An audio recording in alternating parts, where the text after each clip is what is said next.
this is an iHeart podcast. Guaranteed human.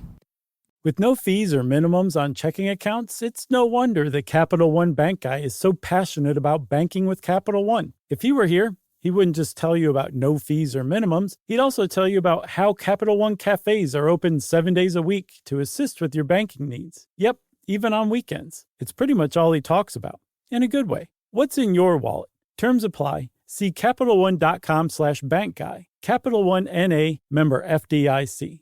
All cat parents understand the feeling of being totally ignored by your cat and often thinking, does my cat even love me? There's only one solution to solve that, Sheba. Feed your cat Sheba and go from feeling ignored to truly adored in 12 days guaranteed or your money back. Sheba has a menu of products, appetizers, entrees, treats, and even a kittens menu. So Sheba has a product for even the pickiest eater, like Sheba Puree made with bone broth, a smooth and creamy texture that cats love, or Sheba Grilled, protein-rich formula made with real chicken and seafood. To learn more, check out Sheba.com. Welcome to Stuff You Should Know from HowStuffWorks.com.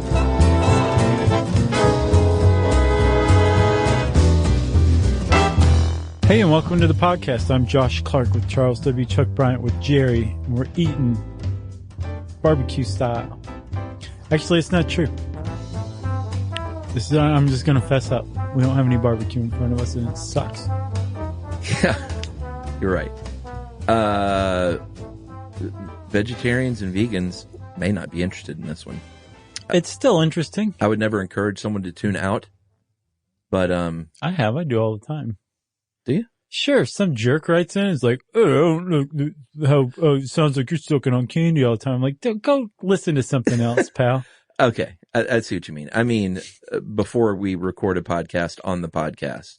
As we record a podcast at the beginning of the podcast. Oh, gotcha. I don't say like, hey, you might not want to listen to this, but yeah, you might not want to listen to this. But I imagine if a vegan saw how barbecue works, they'd probably be like, I'll just wait. Yeah, they're probably not going to fall for it. Wait for the tofu episode. Which we owe them now after doing this one. I had fried tofu in Chicago. Oh. No. In Toronto. Okay. At our recent show there. Yeah. It was one of those sushi places where they just bring you out a little piece of fried tofu. Yeah. Oh man. I can't believe I'm blanking. But yes, I know what you mean. Is that like is there a name for it? Mm-hmm. Like the custom of it or? No, the dish. The piece of fried tofu with a little maybe ponzu sauce on it and some scallions. Ponzu. It's delicious. This one was okay, but it was one of the worst sushi meals I've ever had in my life. Really?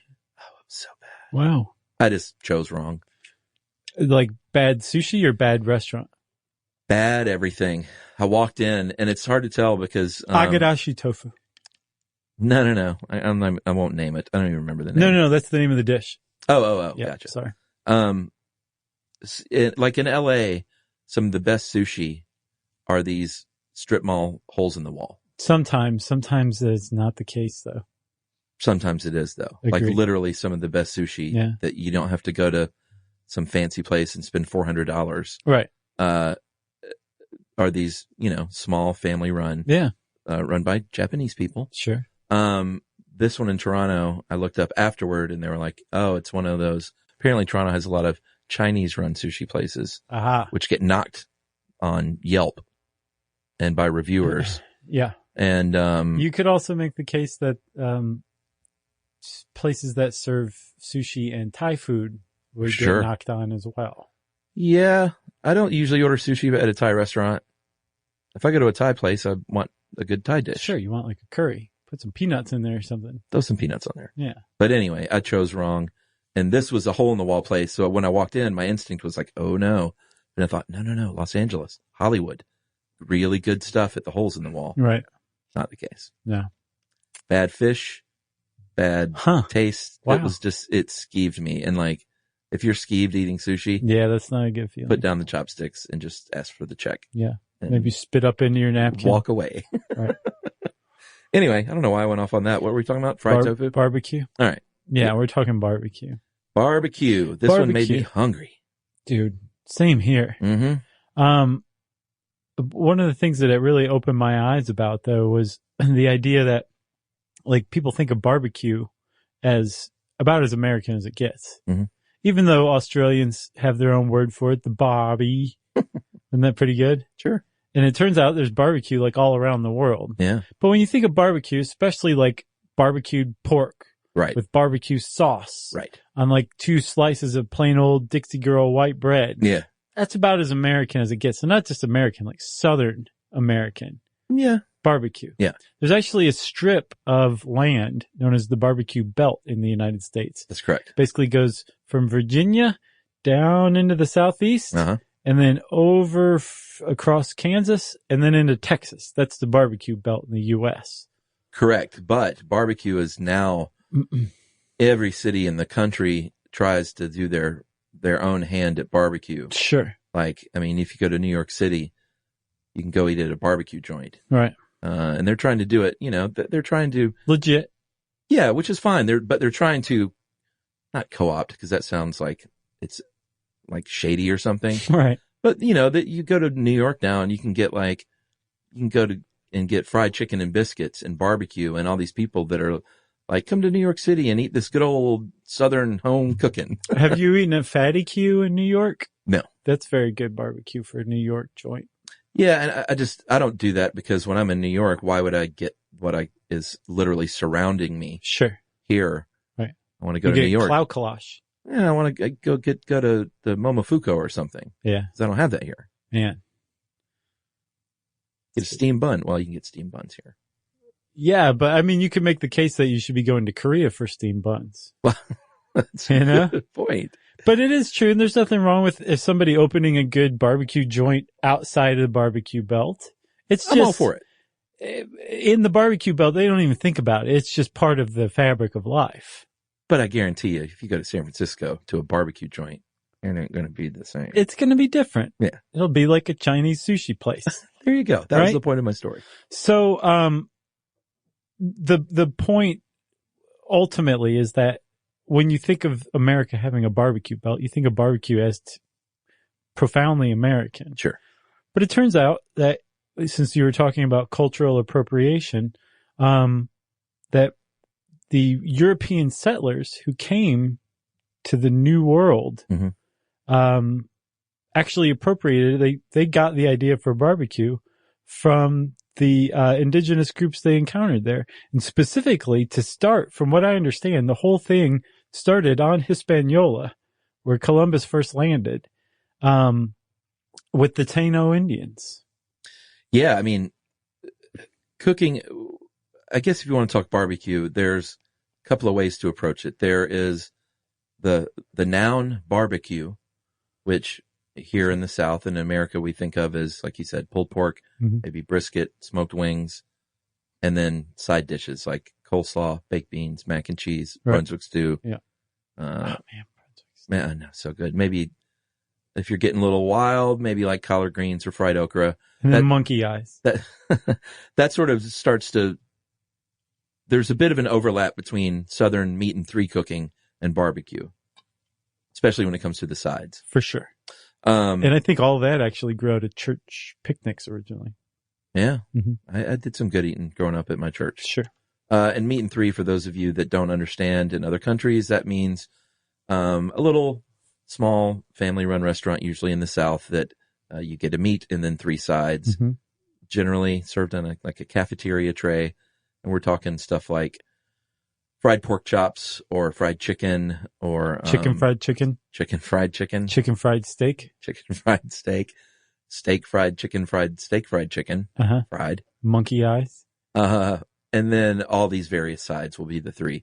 But there's a little bit of overlap with barbecue. But barbecue, the distinction is you're talking about meats that are cooked over a low heat, generally over a long, long period of time. Yeah, slow hours and hours. Hours and hours. Right.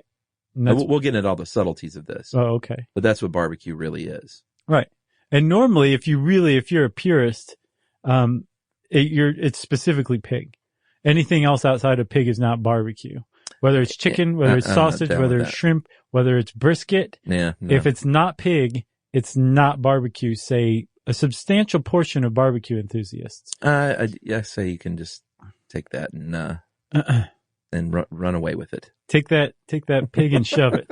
Well, the reason it's actually that whole thing kind of is the crux of that is found in a 1975 Esquire article called "My Pig Beats Your Cow," which basically argues that if it's not pig, it's not barbecue. And the reason that would be the case is because barbecue it came out of the American South as far back as the beginning of the 18th century. And the stuff that they were originally cooking was pig. And the reason why they were cooking pig was because that's what they had available to them. And there was a specific reason for cooking pig, like you said, low and slow, a very long time over a lowish heat. It's because the pigs that they were originally cooking had been turned out to fend for themselves out in the woods. Yeah. Because if you are running low on food because, you're a colonist to a new place where you have no idea what you're doing, one thing you can do with pigs is say, just go out in the woods and eat some truffles and then we'll come kill you later and eat you. Well, as they're doing that, they're becoming kind of like wood ready and like they're leaner, their meat is tougher. Yeah. There's less fat. So to cook that kind of food and make it tender, you have to cook it over low heat for a very long time. And that's where barbecuing pig in the South originally came from. That's the origin of barbecue. Yeah, and what's so cool to me is from the origins, whether or not it's I think in 2007 Israeli archaeologists found a 200,000-year-old evidence of essentially barbecuing wild cattle and gazelle. Whether it's that or Hispaniola, like you were talking about, or in the 1500s in Spain, or the earliest Native Americans. What's so cool to me is that they first learned cooked meat good, and then they learned, but very slow cooked meat over low heat, better. Yeah. Like early on, they found evidence that in these recipes that they cooked slow and low. They actually learned the subtle difference between, this is charred meat. It'll sustain me. It'll last a little bit longer and preserve it. And they learn the subtleties that no, it's tender and juicy and delicious. Right. If I do it this way. Yeah. It's just amazing to me. Yeah. And again, we've known it for hundreds of thousands of years, at least.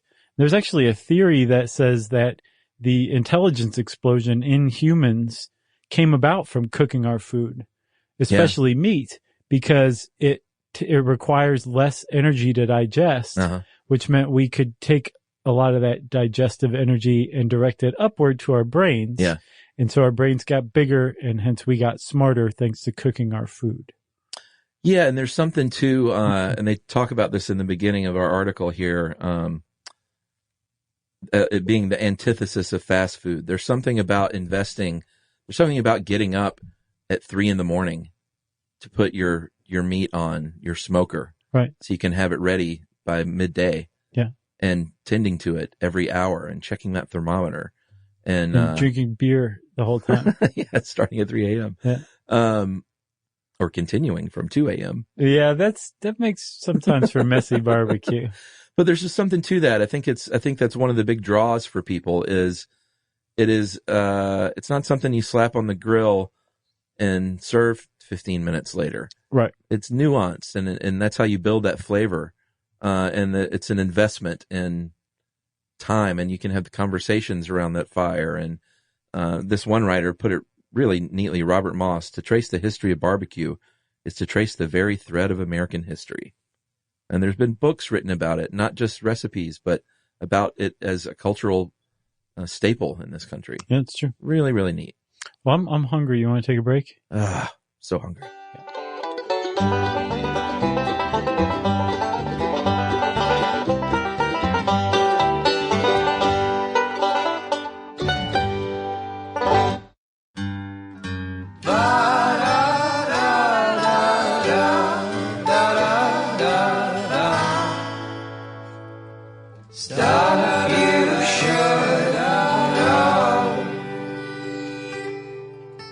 All right, so we're back, man.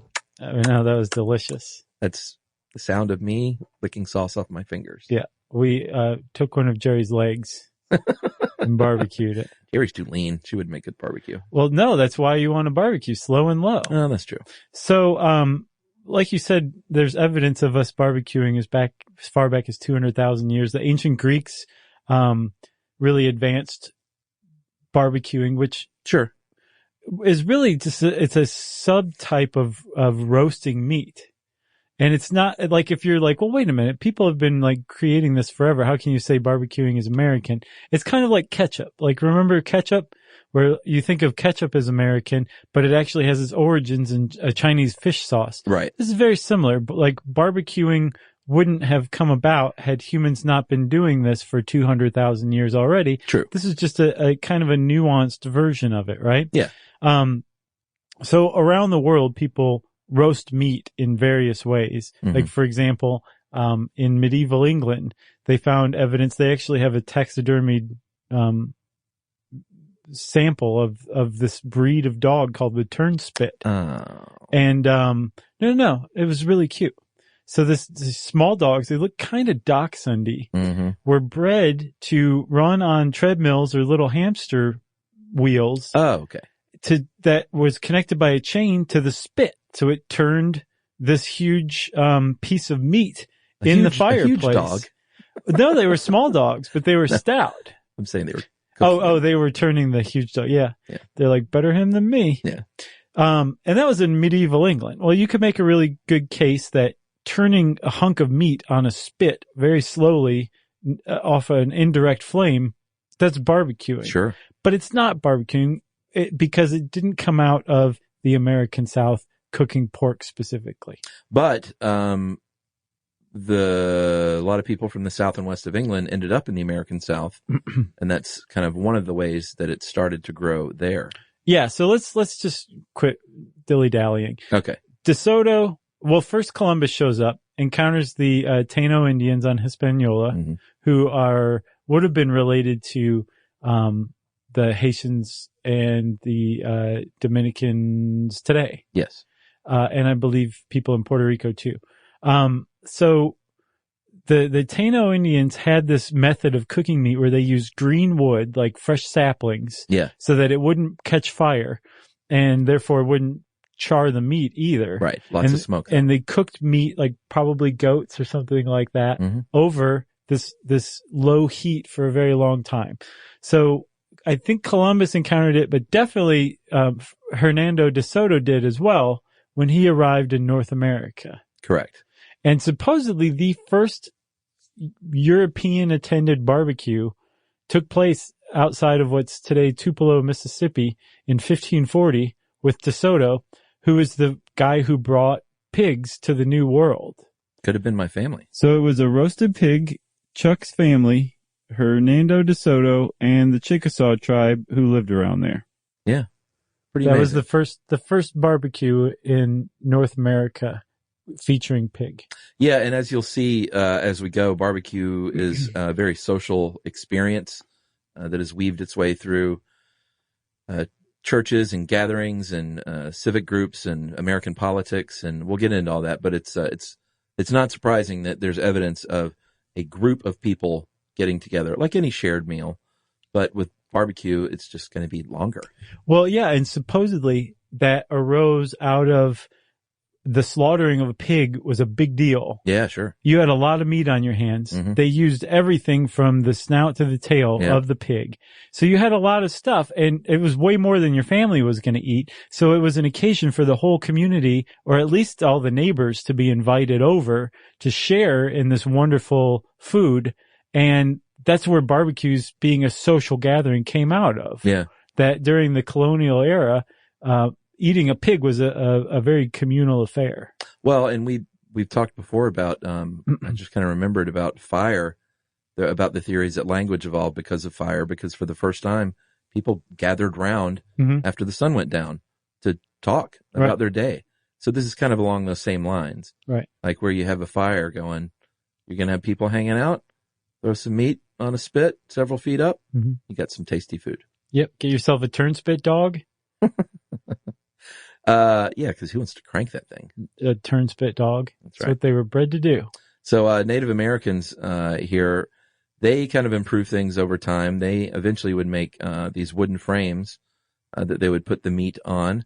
And then in 1897, a man named Ellsworth Zwoyer patented the charcoal briquette, which started being mass-produced about 23 years later. Yeah, do you know by whom? Well, I would imagine, what's the big one now? Kingsford? Yeah. Kingsford was Henry or Ford's... Matchlight. Johnny Matchlight. Kingsford was Henry Ford's cousin-in-law. Okay. And Henry Ford was looking for a way to use all of the stumps and sawdust that was left over from the boards that were produced for like the running boards and the dashboards for his Model T. Yeah. Because he had all this waste and he wanted to put it to good use. So he started mass producing charcoal briquettes. Yeah, and we're talking about wood briquettes. Yeah, briquette is basically coal tar, sawdust, sometimes cornstarch. That's a wood briquette. Yeah, or now the wood briquettes, a lot of times it's just real wood, like chunks of wood. Gotcha. Like if you're a real barbecue enthusiast, you're not going to be buying these cement briquettes. Sure, you buy some of those, get some open pit barbecue sauce, and you're done. Just go back to bed. 1950s, a man named George Stephen, he's a metal worker. He got attached some legs to a half of a spherical nautical buoy, used the other half of a lid, and said, I'm going to call this the Weber Kettle Grill. I don't know where he got the name. I don't either. Did you notice there's a Weber Grill restaurant in Chicago? Really? We saw it walking around. Yeah, they have a giant Weber Grill outside. It's amazing. I have a giant Weber Grill on my deck. So I thought it was weird to point this out because he was far from the first person to invent the portable backyard grill. Oh, really? Yeah, they've grill? been around for a long time. Well, maybe it was just the kettle grill. He definitely invented the kettle grill, but it's just weird that they chose him to point out because the backyard portable grill had been around a while. Well, maybe this article was underwritten by Weber. Maybe. Who knows? I just outed it. And I just buzz marketed them as owning one. Weber. I own two. Whoa. I know, right? So the smoke is really, slow and low is what we're talking about temperature wise, and we'll get into the specifics of that in a minute. But what you're really doing is you're getting the smoke from whatever type of wood or wood briquette that you were using in the fire. And we're going to talk about those flavors now. But my advice, if you're new to this, you've never done it, go out and get some different samples of these various woods. And you don't even need to cook with them at first. Just light them and smell the smoke and see what you like. And then whatever you're drawn to, use that. Oh, good advice. But starting out, if you want to talk barbecue, hickory in the South was widely used. And most of these regionally were used because that obviously was the wood they had near there. Right. So hickory was abundant in the South. A little sweet, very rich, good for everything. Especially monkey eyes. Mesquite, Texas, this is where you get the more mesquite flavor, and apparently the mesquite wood was sort of a nuisance. But in Texas, they got on the beef train, right? Obviously, and said this stuff, mesquite wood is really good for beef. Yeah. What else? Apparently fruit wood is good for things like chicken and seafood. I didn't know that. I can buy that. I always think of bacon when I think of applewood. Yeah, applewood smoked bacon. Yeah. That's a thing. But yeah, I think that's good advice. Just whatever you like is what you should use. Yeah, and if you don't have time to invest in a wood burning briquette, like if you have a propane stove, you can always, I know it's not going to be as authentic, but you can always just cheap out and get one of those pans that you can keep the wood on and soak it. Right. And that'll give you some extra flavor. Sure. But it's not going to be anything like, 12 hours over a fire. Right. Like a wood fire. Right. No. And if you're starting to get the impression that there's a certain level of purity. Oh, yes. To the idea of barbecuing, yes, you're absolutely correct. And I'm not a purist. I'm an amateur. Like, I don't have a smoker at this point. So don't. At this point, maybe Weber will send you one. At some point, I should probably get one for free. So one of the other things that really distinguishes different types of barbecue, especially regionally, is, or even down to like the individual chef or pitmaster, as we'll see they're called. Although I guess I just spoiled that, is how you get the meat ready to cook. Yeah. Right. So there's really a lot of differences in that you're getting the meat ready to cook, and then what you do to the meat afterward too is huge as well. Yeah. But to get it ready, there's one of two things you're going to do to the meat. You're going to either hit it with a dry rub or you're going to hit it with a wet rub. You're going to do something ahead of time. And you're going to talk to it nicely. Sure. While you spank it. And, with the dry rub in particular, supposedly there's 4 S's. There is, are you ready for this? Yeah. Okay. Sweetness. Yeah. Sugar or honey. Typically. Savory. Like say garlic. Yeah. Spices and herbs. And spicy sensations. Like pepper or something or ginger. That's way more S's than 4. Especially if you count all the pluralization S's. Yeah. Have you ever made a rub? No, not really. You into this at all? Do you do barbecue? No, I don't barbecue, but I'm into eating barbecue. You should, you get into this stuff now with cooking. Like I could see you smoking a brisket one day and being like, wow. Yeah. That was rewarding. Yeah. Give it a shot. Okay.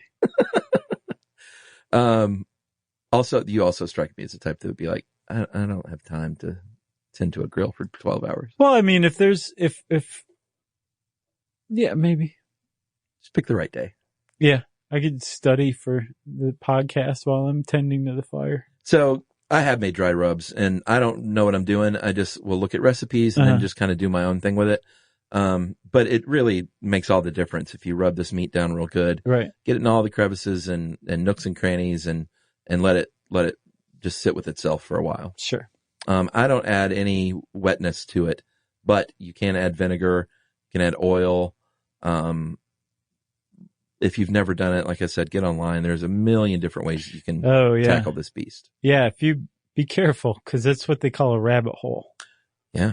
You're going to fall down it when you start just looking into rubs. I'm sure that'll lead you to this and that. And well, actually I'm kind of into the Memphis style and that kind of thing. Yeah. So, after you also want to make 100% sure that you're aware of this to start, that barbecue sauce is the stuff you put on right before serving or while you're eating, depending.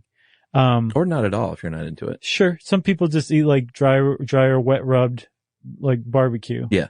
I love it with sauce. Yeah. It just seems wrong to eat it without sauce. But yeah, some people are into it like that. But that's not what a rub is, dry or wet. Correct. That's the sauce. That's different. We'll talk about that in a little bit. And you kind of gave a little distinction between, or you gave a definition of barbecuing, right? Yeah. And I said that like roasting meat is basically barbecuing, any type of roasting meat, but there's slight definitions. One of the things that comes up is the difference between barbecuing and grilling. And this one's actually kind of easy. The distinction is it's based on time and temperature. Yeah. So with the barbecue, you do that slow and low thing where you're roasting for several hours over a relatively low heat. This article says 225 to 250. I wonder if that's canon. Well, I mean, it depends. Definitely in the low 200s is a good idea, I think. Right. 250 seems a little high, but I'm no expert.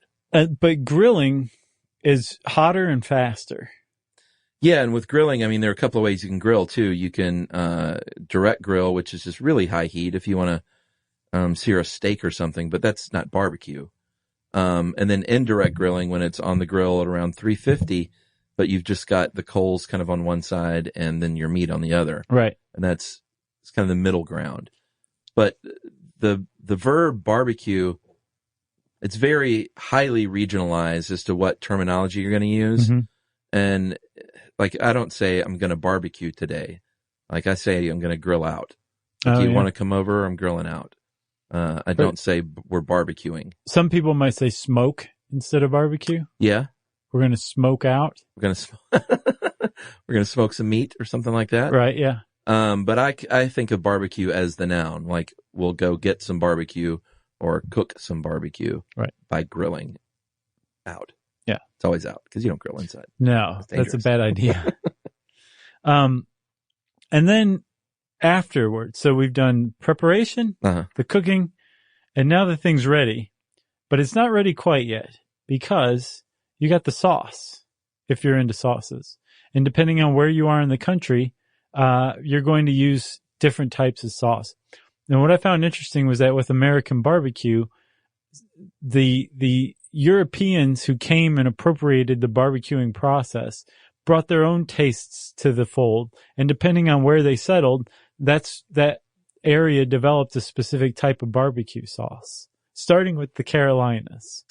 Yeah, this kind of reminds me of the accents thing. It's like the trail that the accents developed as where people settled. Like food was kind of secondary to that. Right. Or hand in hand with that. Yeah. North Carolina and Virginia, these were British colonists mainly, and they liked tarty things. So you're going to find more vinegar-based sauces there. Right. Until you get to South Carolina, where you have the French and the Germans who liked mustard, so they have the mustard-based sauce. I don't think I've ever had that. Yeah, I'm not a fan. I mean, I don't not like it, but it's never going to be my first choice. Do you remember when we hosted that locust thing on Science Channel and we went to that barbecue place? Yes. It was like a legendary barbecue place in Greensboro, North Carolina. Yeah, that was really neat. Yeah. So they had like the good vinegar sauce. Yeah, just seeing the inner machinations of how a big barbecue place works. Right, yeah. They took us back to where the fire was. Yeah. Yeah, it was pretty good. And hot. If you go a little further west, well, about as far west as you can to the other end of the barbecue belt, you're in Texas. Yep. West Texas, to be specific. Apparently in East Texas, they eat basically like Kansas City barbecue or Memphis maybe. But in West Texas, they got their own. And like you said, they're not even using pork. It's beef. They're cooking brisket over mesquite. That's Texas cowboy style barbecue, which some people would argue is not actually barbecue. Yeah, and that's because of the German immigrants who raised cattle in West Texas. Yep. I love brisket. So yeah, I've got no problems with brisket. And pulled pork. I mean, I like them both. Right. Like when I order like a catered, if I'm having like a big party or something, I order a catered barbecue. I get one of each. The one thing I'm not crazy about is barbecued chicken. I like it. I mean, I make it at home because that's a quicker, easier thing to do, just like for dinner. But I don't ever order that in a barbecue restaurant. Right. I just do that. No, what a waste. Yeah, I do that home cooking. Sure. Memphis style. They were a port town because of the Mississippi River right there. And so they could get molasses more readily. So that's why Memphis has a very sweet tomato-based sauce. Yeah. Delicious. And then have you heard of Alabama barbecue before? I had not. So the way that this article puts it, it's a lesser known style from northern Alabama involving a white sauce made with mayonnaise, vinegar, and lemon juice. For some reason, that use of the word involving makes it sound like they're talking about some unpleasant business, which is hilarious. It doesn't sound very good, but I would try it. I've had that white sauce. I don't think I knew it was Alabama specific. Oh, really? Yeah, but I've had it before. Okay. So perhaps you can answer this one for me. Okay. What is Georgia barbecue? Is it just basically like a ripoff of North Carolina? I don't know, man. Like, we'll get slayed for this because we live in Georgia and I eat at barbecue places all over town. Yeah, I guess it's its own thing, but it doesn't seem it's a tart vinegary based sauce, but sweet as well. Well, most of the places I see in Atlanta have both. They'll have the vinegar sauce or the sweet sauce, like the really thick. And I think Kansas City is barbecue is sort of known. Henry Perry settled there and opened up one of the first barbecue restaurants. And I think they kind of pulled from Memphis a little bit. I think they drew influences from all over because they were last. Yeah. And, but I think Kansas City is generally known for that kind of sweet and tangy sauce. But ones in Atlanta I've seen kind of have all kinds. But it's typically pork, although they'll have brisket on the menu. But most people, when they think of barbecue in the South or in Georgia, think of pulled pork. I think people think of both. Oh, really? Or maybe I'm just saying that because I do. Well, I don't know. There's a lot of transplants in Atlanta, so maybe that's for sure. it. You know? What's your favorite place in Atlanta? It depends on what you're looking for. Oh, okay. If it's ribs, obviously Fat Matt's Rib Shack. Okay. Is the real deal. Yeah. Wings, chicken, Fox Brothers, obviously. Oh, okay. Oh, so good. Yeah, their wings are good and their sauce is good too. And then for pulled pork, there's a place on Peachtree Industrial, and it doesn't even have a name. It just says like Brick Pit Barbecue. But it's not even the name of the place. They're just saying like they have a Brick Pit like, Barbecue. It's like that old timey. Yeah. And, you can tell like that same fire's been going since the late 60s. Yeah.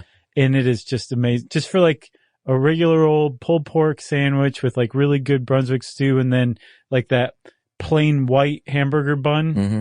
Perfect. What about yours? I like Fox Brothers. Okay. It's good. My favorite barbecue is Community Barbecue. Yeah, I've never had that. It's really good. I mean, I guess you call that Decatur. It's in that shopping center it's kind of the best food restaurant shopping center in Atlanta because it's got a Thai place, an Italian place, a barbecue joint, an Indian restaurant. That's not true. I have eaten there. It is good. So it's got like 7 restaurants and all of them are a different ethnicity. Right. Which obviously wasn't an accident. I don't know who owns that, but like kudos to them. Hats off. But Community Barbecue is just the best. Their brisket is unbelievable and their mac and cheese is indescribably good. Wow. That's really saying something because usually mac and cheese is terrible at a restaurant. Oh man. Stuff is so good. Yeah. It's ridiculous. I'll have to try it. You see them making it sometimes. And like if you walk to go to the restroom, you'll see in the kitchen, they're making these pans of mac and cheese. And I don't know how much cheese goes into it or the different kinds and they have cream and stuff, heavy cream, but it's just ungodly the amount of cheese they're putting on this stuff. Right. Well, it makes it good. They don't call it mac and some cheese. All right, let's take a break. And we're going to talk about sides and a little bit about politics and barbecue around the world. Finish up.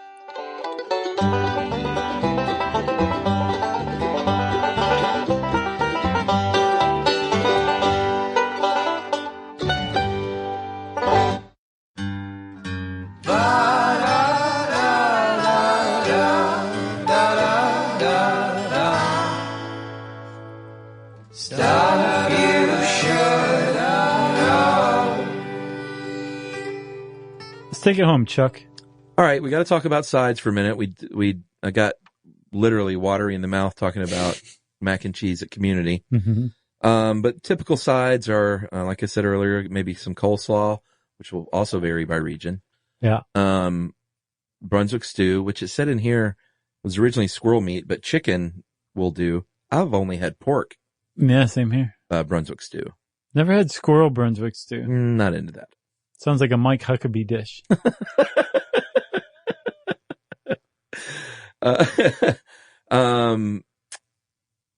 Baked beans. Sure. I make really good baked beans. That's sort of the dish I will volunteer to bring to any cookout. Or Chuck's baked beans. That's ironic because I make a good farty sound with my armpit. That's what you bring to barbecues. Yeah. What else? Well, French fries. It depends on the restaurant, but they usually be some kind of like French fries or something like that. To me, if you can wolf down anything besides the barbecue, they're not giving you enough barbecue. Like, yes, it's nice to have some sides or whatever, but like, it's the barbecue that's the point. Sure. And I think you should be able to get full just off of the barbecue. That's my opinion. All right. Do you like it chopped or, I guess you're doing the pork. So it's pulled just pork, yeah. See, brisket, they'll slice it, but I like it chopped for a sandwich. Right. And I do like to mix the chopped brisket up with the sauce. Yeah. So good. Oh man, and I ate lunch and I'm still just like super hungry. I know, it's good stuff. Politics is often, has long been linked to barbecue. Way back in the old days of the colonies and the early days of American politics, they found a good way to get a lot of people together, talk to them about stuff, was to promise them food. Well, no, remember, it grew out of this tradition of we just killed a pig, so everybody come gather around, we're going to cook it and eat it together. Yeah. And then politicians started showing up at these things or holding them themselves. Yeah. But yeah, there's a long tradition of politics and barbecues. And apparently, 4th of July, what you think of as barbecue, like a holiday here in the States. That's long been a barbecue holiday. That's nothing new. Oh, for sure. And apparently they used to get drunk and barbecue and read the Declaration of Independence. Yeah. That was the big fourth thing. In the 1830s, they were such a big hit in the South, they started kind of spreading out politically. In 1836, there was Daniel Webster, U.S. Senator. He was a Whig. We should do something on the Whigs. Sure. I like those dudes. He gave a 2-hour speech at a barbecue in St. Louis. So did candidate William Henry Harrison. It just became a tool at these rallies to get folks together and feed them, almost bribe them with food and booze. What was it called? Like plying the planters with bumbo or something? Yeah, that was from the bars episode. Yeah. But yeah, it's like, here, eat these ribs and drink all this bourbon. Yeah. And don't forget to vote for me. Yeah. Exactly. And throughout the years, many presidents have thrown big barbecues, from Lyndon Johnson to the Bushes. Not sure what's going on today. Trump doesn't strike me as a pitmaster. No. But Johnson apparently had something called barbecue diplomacy. Where out on his ranch in Texas, he'd throw huge barbecues, invite VIPs and say, "Hey, I want you to sign this bill, okay? Yeah. Look at me. I'm LBJ." That's nothing like LBJ. I think it does. It was obviously slavery in the United States played a big part, because part of the sort of facade of treating slaves to a big barbecue as a reward for being slaves was something that happened on plantations. Right. But on the flip side, slaves would also have barbecues and go over plans for a rebellion. Yeah. I think the Nat Turner Rebellion was planned over a barbecue. Right. Or escape via the Underground Railroad. And in the Civil Rights Movement in the 1950s and 60s was barbecue. Was a lot of times these barbecue restaurants in the South were sort of the meeting places and headquarters. Yeah. And what's weird, especially in the Jim Crow era, was that barbecue places were segregated. So you'd have like black owned barbecue joints, white owned barbecue joints. Yeah. But the thing about barbecue is that it kind of transcends race and class. For sure. In that, like, everybody in the South loves barbecue, right? Yeah. And apparently during the Jim Crow era, white people would sneak over to black owned barbecue joints that had superior barbecue. Yeah. And get their takeout and go. And the reason they were able to do this is because at the time, and still in some places today, but at the time, barbecue joints were almost exclusively takeout. And the reason they were takeout was because they were the evolution of a barbecue pit. And the pitmaster role, especially in the antebellum South, usually went to a slave. Right. So if you were a slave who was the pitmaster on a whole plantation, you know how to cook some meat, and you know how to cook it really well for a lot of people, both enslaved and not. But right? you probably didn't care about running a restaurant. No, but after Reconstruction, or during Reconstruction, after the Civil War, all of a sudden you found yourself with a extremely unique talent. Mm-hmm. And so maybe like during the week you would go to work, maybe as a sharecropper, and then on the weekend, maybe you would be the pitmaster for your church. Right. And then people would say, "This is so good. You should sell this." So all of a sudden you build a shack around your pit, and all of a sudden you have a bit of a joint. So you put up a couple of stools, and people come, and you have a window, and they get their takeout and go. And then the car comes along, and all of a sudden your barbecue joint is like a destination that people are going to on their road trips. And then that's how the barbecue joints developed. Yeah, I mean, that's one of the coolest things about it to me in the South is that despite our very checkered and dark past, and even though a lot of that racism obviously is still around, if you go into a barbecue joint in Atlanta, you're going to find all stripes of people, all classes of people, sitting side by side, enjoying food together, right, and being really friendly to one another and talking about the food. Yeah. Like, you'll see some like Wall Street dude with his tie flipped over, so he doesn't get it dirty. Next to a guy that's just come back, fishing with a bunch of catfish in his cooler, feeding each other, drinking sweet tea. Yeah. It's just like, I don't know, it's cool, man. Go to like a tailgate at a Falcons game sometime if you think like the South is so divided still, and you'll see people getting along for the most part.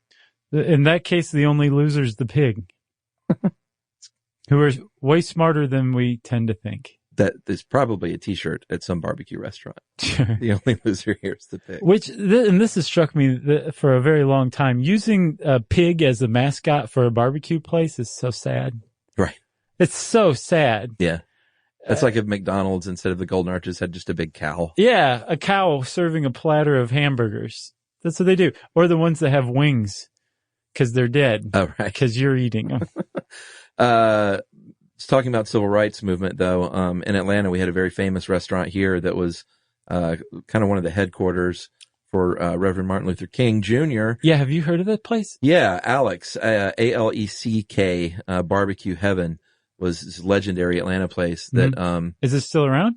Well, no. You want to know what it is now? No, I don't. Eminent Domain came in, took it over, and it's now a Walmart. I know. Wow, really? It's like you literally couldn't have written a worse outcome. I don't know. They could have put up a Texas barbecue place instead. Well, that's true.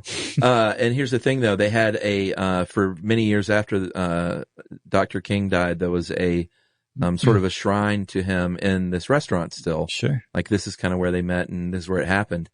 And for many years that was maintained. And I think in Walmart originally they had that. Now it's in the middle of boys apparel. I don't know where it was, but I think they actually referenced that or had photos commemorating that or something for a little while, but then took it out because they, oh man, what was the quote? They didn't think it represented the brand in the right way or something. Huh. I need to look it up. I wish I gotta go check that out in there. But yeah, it's a Walmart. It's right over sort of in the Atlanta University Center kind of right near downtown. Okay. Yeah, like right next to Morris Brown and Clark Atlanta. Man, come on. I know. You got anything else? No, I mean, we hit a little bit on barbecue around the world. We're not going to get too much into it, but obviously if you've had jerk chicken or barbacoa or Korean style barbecue, which supposedly we should say barbacoa is the word that DeSoto reported back to Europe about barbecuing. Yeah. And they think it's a corrupted Taino word, but they don't have any Taino Indians to ask because the Europeans killed them all off. So no one thought to ask them first before they all died. That's a sad ending. Yeah. Yeah, I got nothing else. Okay. Well, if you want to know more about Martin Luther King Jr., the Taino Indians, pigs, barbecue, Texas, all that stuff, you can type those words in the search bar at howstuffworks.com. Since I said search bar, it's time for listener mail. Hey guys, just wanted to share with both of you a Vice News short documentary that came out tonight.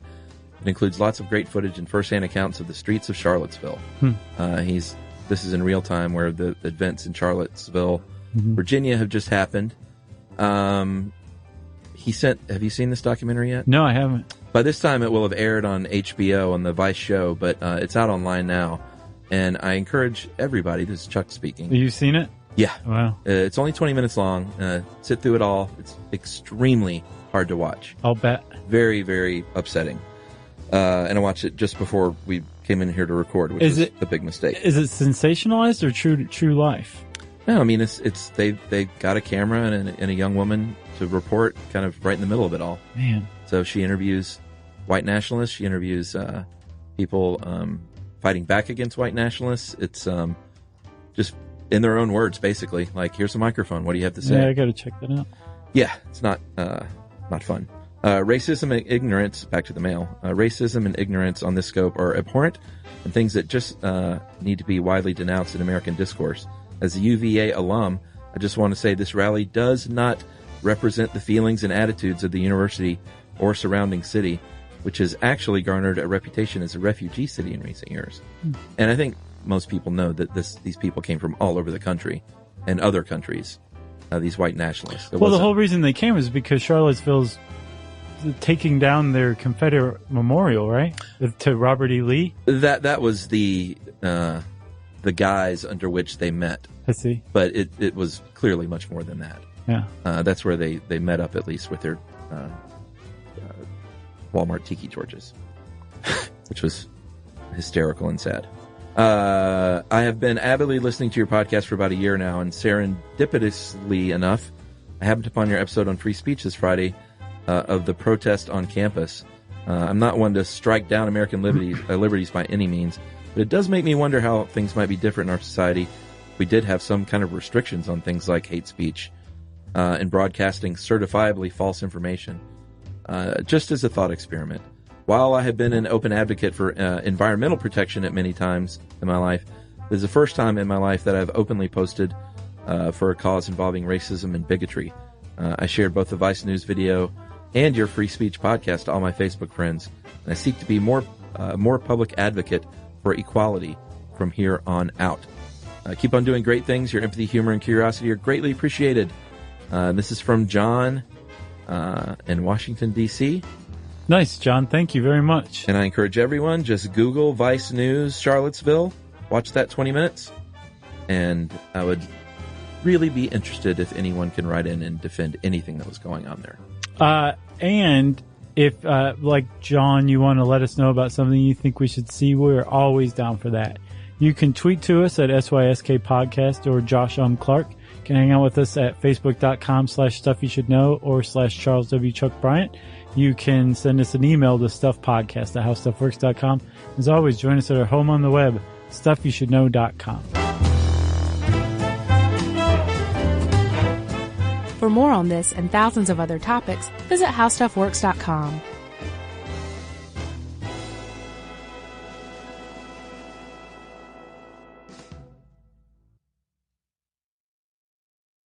You know, you could be adored by everyone and still completely ignored by your cat. Trust me, I know. But if you feed your cat Sheba, you can go from being ignored to truly adored in 12 days guaranteed, or your money back. Sheba has a full menu of products, appetizers, entrees, treats, even a kitten's menu. It's so cute. So Sheba has a product for even the pickiest eater. Like Sheba Puree, it's made with bone broth, their chef-inspired flavors. It's got a smooth and creamy texture that cats love and contains no corn, wheat, soy, or artificial flavors. It's food that your cat's gonna love. To learn more, check out Sheba.com. That's SHEBA.com.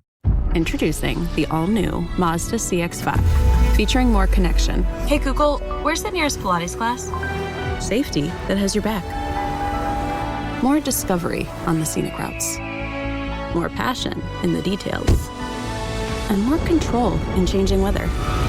The all-new Mazda CX-5. More to move every side of you. See it in 5 films at MazdaUSA.com/5sides. Google is a trademark of Google LLC. Sequences shortened and simulated. This is an iHeart podcast. Guaranteed human.